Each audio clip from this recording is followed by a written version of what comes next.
Shalom, selamat pagi Bapak Ibu yang terkasih dalam Tuhan Yesus Kristus. Kita bersyukur kembali pagi hari ini kita berjumpa dalam renungan Roti Gembala. Kami percaya bahwa setiap firman Tuhan yang disampaikan oleh para hamba-hambanya itu memberkati setiap hidup kita. Dan setiap firman Tuhan yang disampaikan akan menjadi penuntun bagi arah langkah hidup kita. Mari Bapak Ibu Saudara-saudara, kita akan bersama-sama merenungkan Roti Gembala. Sebelumnya saya ajak kita tundukkan kepala, kita satu dalam doa. Segala puji syukur kami naikkan di hadapan Tuhan. Terima kasih buat kesempatan pada pagi hari ini. Kami boleh bangun dengan tubuh yang sehat. Kami mau hari ini sebelum kami beraktivitas, biarlah Tuhan yang pimpin dan tuntun kami melalui kebenaran firman-Mu yang kami akan dengarkan pada pagi hari ini. Biarlah Tuhan berbicara kepada kami semua dan urapi hamba-Mu dalam menyampaikan isi hati-Mu, sehingga kami semua yang mendengar, hamba-Mu yang menyampaikan diberkati melalui firman Tuhan. Terima kasih Bapa, kami serahkan pemberitaan ini di dalam nama Tuhan Yesus Kristus. Kami sudah berdoa dan mengucap syukur. Haleluya. Amin. Puji nama Tuhan. Bapak Ibu Saudara yang terkasih, kita masih membahas tentang setia menerima proses pemangkasan bagian terakhir. Yuk kita buka kitab Injil Yohanes pasal 15 ya. Kitab Injil Yohanes 15, kita akan baca ayat yang kedua ya. Injil Yohanes pasal 15 ayat yang kedua. Demikianlah firman Tuhan, dikatakan demikian. Setiap ranting padaku yang tidak berbuah dipotongnya, dan setiap ranting yang berbuah dibersihkannya, supaya ia lebih banyak berbuah. Amin. Dikatakan di situ setiap ranting yang berbuah akan dibersihkannya, supaya ia lebih banyak berbuah. Ya, Bapak Ibu Saudara yang terkasih dalam Tuhan, sekali lagi kami tekankan bahwa setiap kita mau ndak mau, suka ndak suka, kita akan melewati satu proses yang namanya proses dibersihkan, dipangkas, ya, dibabat supaya kita berbuah lebat, ya. Ini firman Tuhan katakan. Oleh karena itu Bapak Ibu Saudara, janganlah heran ketika setiap hari kita mendapat masalah yang tidak henti-hentinya. Karena sebenarnya tujuan Tuhan bukan karena Tuhan ingin menyiksa kita, bukan karena Tuhan jahat terhadap kita, tetapi kita percaya bahwa Tuhan mau membuat kita lebih baik lagi, ya. Ibrani 12 ayat 11 dikatakan jelas, memang tiap-tiap ganjaran pada waktu ia diberikan tidak mendatangkan sukacita, melainkan duka cita, tetapi kemudian ia menghasilkan buah kebenaran yang memberikan damai sejahtera kepada mereka yang dilatih olehnya, ya. Tiap-tiap ganjaran, tiap-tiap ujian, pemangkasan, pembersihan itu nggak pernah mendatangkan yang namanya sukacita, melainkan duka cita. Itu harus kita akui Bapak Ibu Saudara. Ketika kita menghadapi satu masalah, jangan jadi orang yang sok merasa kuat dalam hidup ini, tapi tetaplah jujur di hadapan Tuhan. Kenapa? Ketika kita jujur di hadapan Tuhan, percayalah, kita yang akan mendapat pertolongan, kekuatan daripada Tuhan.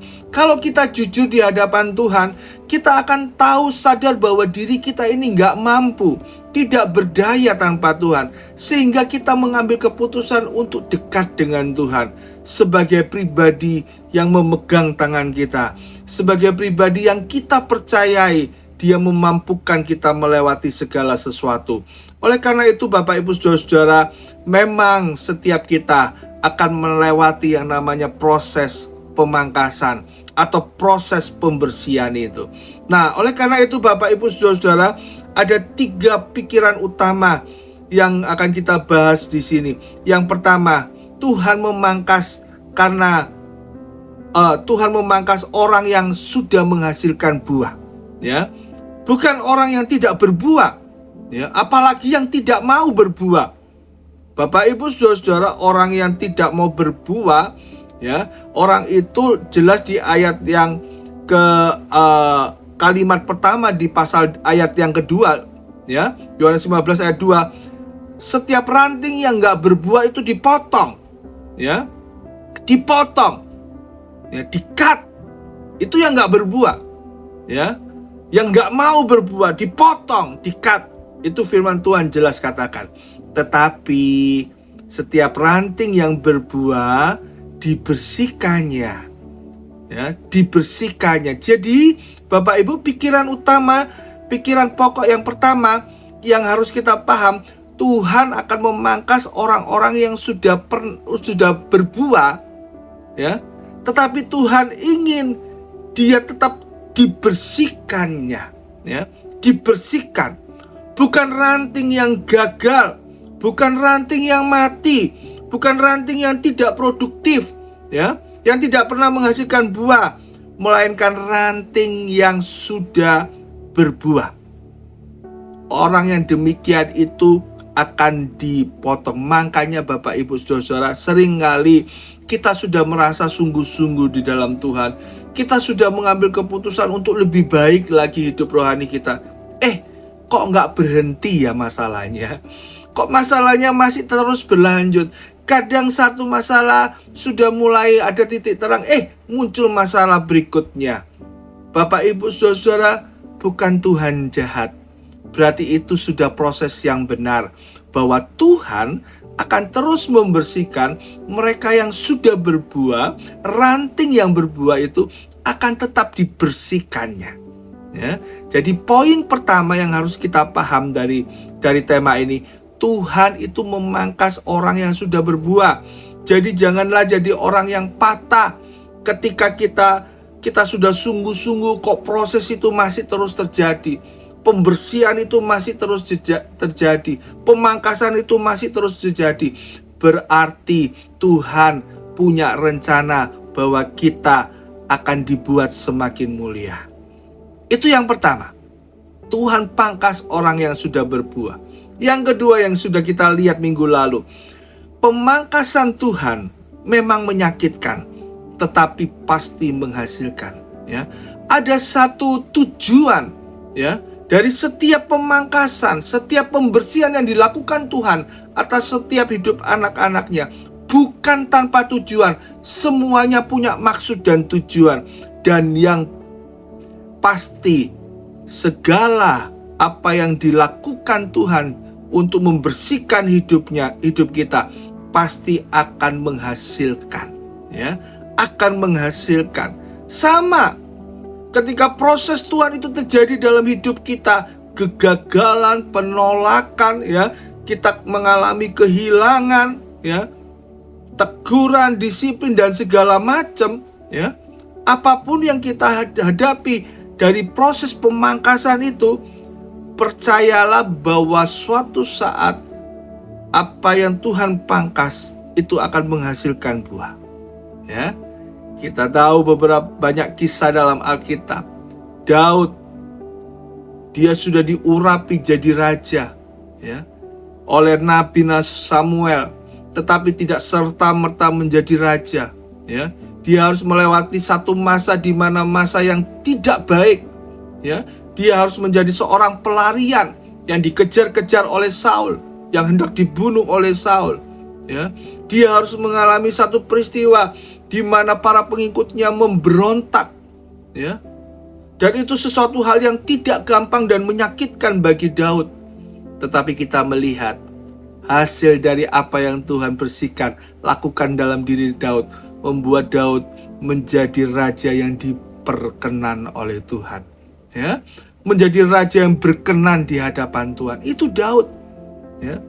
Proses-proses lain terjadi kepada Yusuf pun demikian, ya. Sejak muda Yusuf mendapat janji, ya, bagaimana Tuhan akan mengangkat Yusuf. Tetapi tidak serta-merta jalan hidup Yusuf tiba-tiba terus naik. Enggak, dia harus rela jadi budak. Dia harus rela jadi narapidana, dikhianati. Sehingga ketika semua proses pembersihan itu terjadi dalam diri Yusuf, hingga satu saat ketika selesai, Yusuf diangkat menjadi pembesar di Mesir.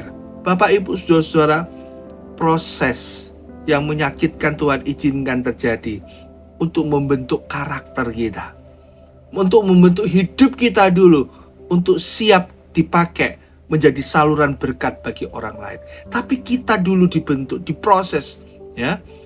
Tapi percayalah, setiap hal yang menyakitkan itu pasti berbuah hasil yang baik.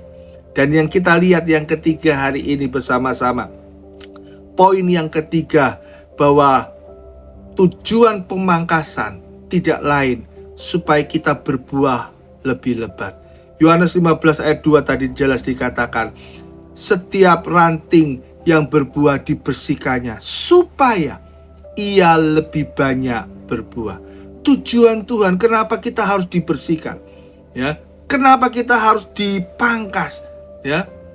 Ya, perlu diproses supaya kita berbuah lebih banyak, ya.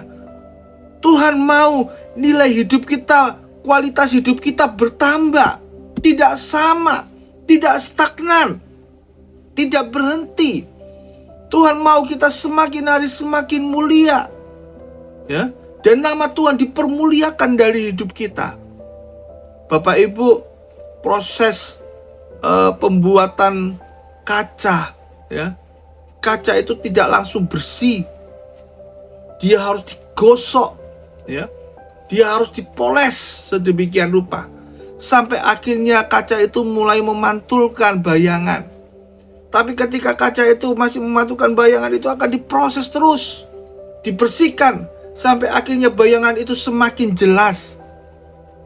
Dan ketika proses itu dilakukan lebih lagi, sampai pada akhirnya benar-benar bayangan di depan kaca tersebut terpantul dengan jelas. Demikian juga dengan hidup kita. Tuhan mau proses hidup kita supaya karakter Kristus itu semakin nampak dalam hidup kita, semakin kelihatan dalam hidup kita, sehingga kita dapat mewartakan Kristus melalui sikap tindak tanduk kita, ya, melalui sikap perbuatan kita, ya, kita dapat mewartakan Kristus. Itu yang Tuhan mau. Karena itu tujuan pemangkasan tidak lain karena Tuhan ingin kita dapat berbuah lebih lebat, ya. Bapak Ibu Saudara yang terkasih, itu yang Tuhan mau. Untuk kita mengerti bahwa Tuhan tidak asal-asalan membentuk hidup kita, ya, tapi Tuhan ingin pakai kita semakin mulia. 2 Timotius 2 ayat 21 dikatakan demikian, jika seorang menyucikan dirinya dari hal-hal yang jahat, ia akan menjadi perabot rumah untuk maksud yang mulia. Ia dikuduskan, dipandang layak untuk dipakai tuannya, dan disediakan untuk setiap pekerjaan yang mulia.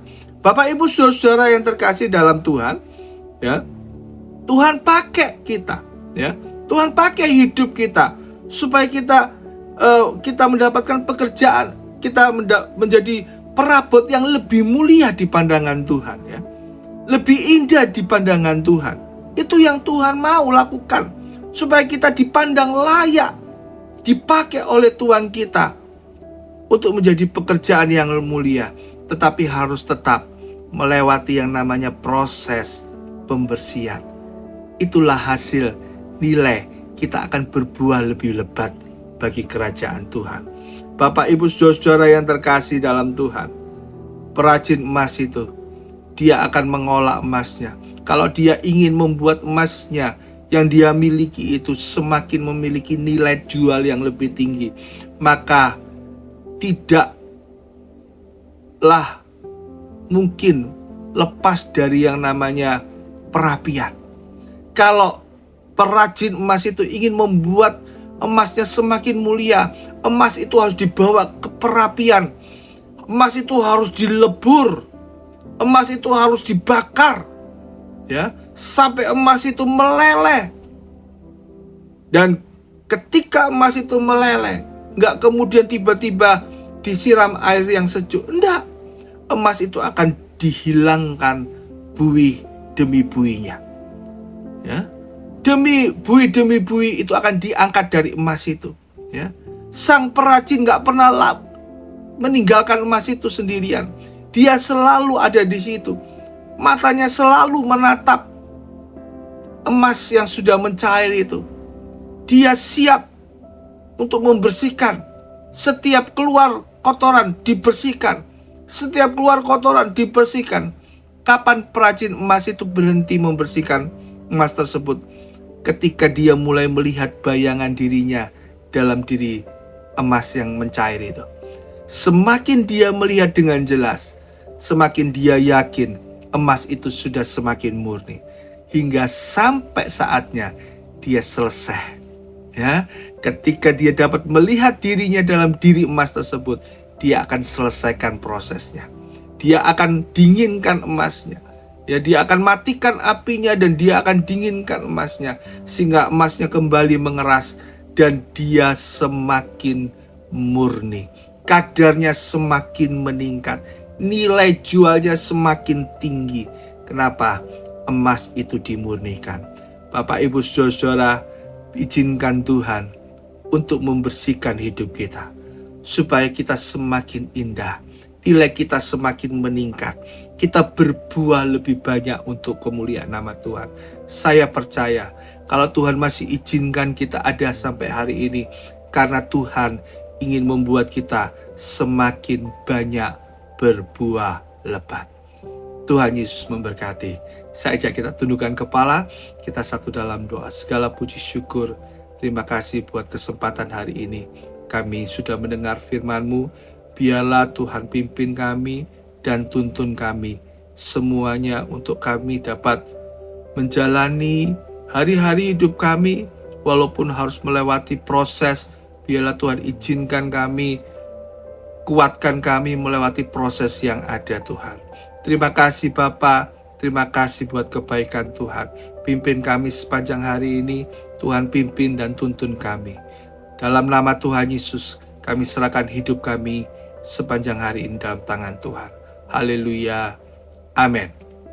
Selamat malam, selamat pagi, Tuhan Yesus memberkati kita semuanya.